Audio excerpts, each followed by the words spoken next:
भारतीय किसान यूनियन हल्दर के राष्ट्रीय अध्यक्ष धीरेन्द्र सोलंकी के द्वारा पत्रकार वार्ता की गई। सिंचाई विभाग में हो रहे भ्रष्टाचार को लेकर कई आरोप लगाए।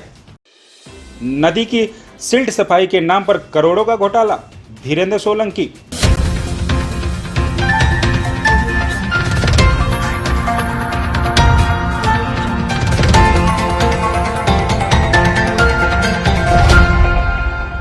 सच की आवाज दबाने के लिए अधिशासी अभियंता के द्वारा दर्ज कराया गया किसानों पर फर्जी मुकदमा।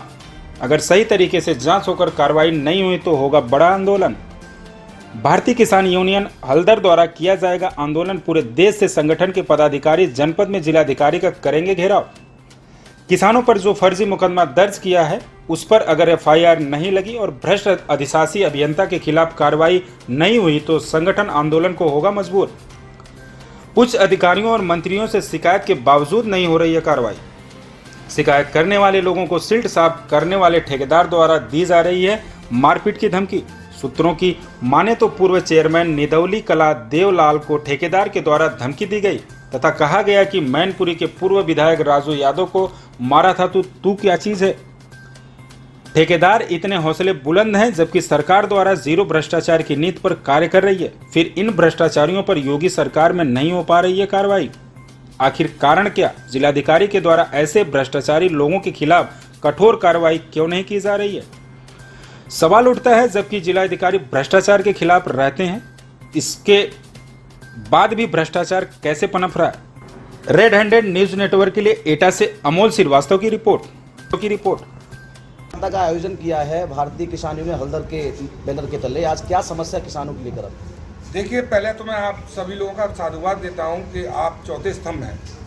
भारतीय हल्दर किसान यूनियन सिंचाई विभाग को लेकर एक बड़ा आंदोलन करने की तैयारी में है।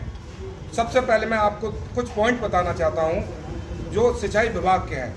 यहाँ भारत भूषण जी हैं सहायक अभियंता, लगभग 7 साल के 2017 से 2024 7 वर्ष हो गए हैं जो अभी भी अटैच चल रहे हैं, जबकि किसी भी विभाग में 6 महीने या 7 महीने से ज़्यादा अटैचमेंट नहीं होता है।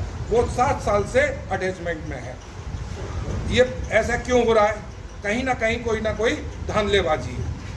दूसरा, अरिंद नदी का जो ईशन नदी है सफाई के लिए 2 करोड़ रुपए आ चुके हैं। सिल्ट की सफाई के लिए पैसा आया लेकिन सफाई नहीं हुई। मैं आपको विद प्रूफ दूंगा।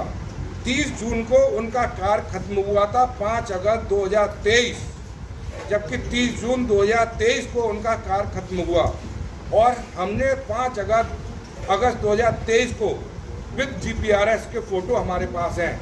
क्या 10-10 फुट की 1 महीने में पतेलें खड़ी हो जाएंगी? मैं आप लोगों के द्वारा ही पूछना चाहता हूँ, क्या 1 महीने के अंदर 15-15 फुट की पतेल खड़ी हो जाएंगी नदियों के अंदर?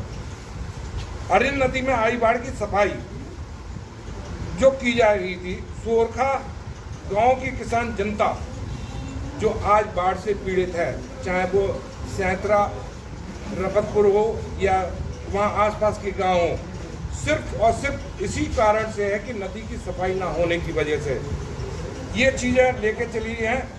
दूसरा, इस नदी को लेकर 2023 में विभाग के मंत्री जी से भी शिकायत की गई थी, जिलाधिकारी महोदय एटा से भी शिकायत की गई थी, फिर मंत्री जी से शिकायत की गई थी और डिप्टी चीफ मिनिस्टर माननीय केशव प्रसाद मौर्य जी से भी शिकायत की गई थी।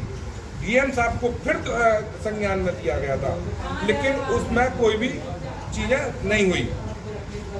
आप लोगों मीडिया के लोगों ने भी इस चीज़ को काफ़ी अच्छे तरीके से किसान जनता की समस्याओं को लेके लगातार इसको छापते रहे थे। मैं बहुत आपका बड़ा शुक्रगुजार हूं और आपको साधुवाद देता हूं कि आपने किसान जनता की समस्याओं को बड़ा प्रमुख तरीके से उछाला था, लेकिन आप लोगों की आवाज़ को भी कहीं ना कहीं दबा दिया गया। मैं आप लोगों से भी कहना चाहता हूं कि जो चीज़ लगातार भ्रष्टाचार में लिप्त हो रही है तो उस चीज़ को प्रमुखता दें। दूसरा, किसान जनता के साथ में हमारे जो एक्शन साहब हैं तुषार रंजन जी, जो कि वहाँ गांव सोरखा में गए थे उनके साथ में सबसे पहले तो मैं ये जानना चाहता हूँ कि अपनी जो टीम के साथ में ठेकेदारों की फौज लेके गए थे धरना स्थल पर, जहाँ किसान जनता धरना दे रही थी, वहाँ किसानों के साथ में क्यों अभद्र व्यवहार किया गया। दूसरा, उन्होंने जो कहा वहाँ एक ठेकेदार का काम होता है कि या ठेकेदारों की फौज होती है। वो कहते हैं कि हमारे साथ में अभद्र व्यवहार हुआ। वहाँ पे एसडीएम साहिबा थी, जो एटा सदर, नायब तहसीलदार थे। जब और कम से कम 30 से 40 पुलिसकर्मी थे, एसओ निधौली थे।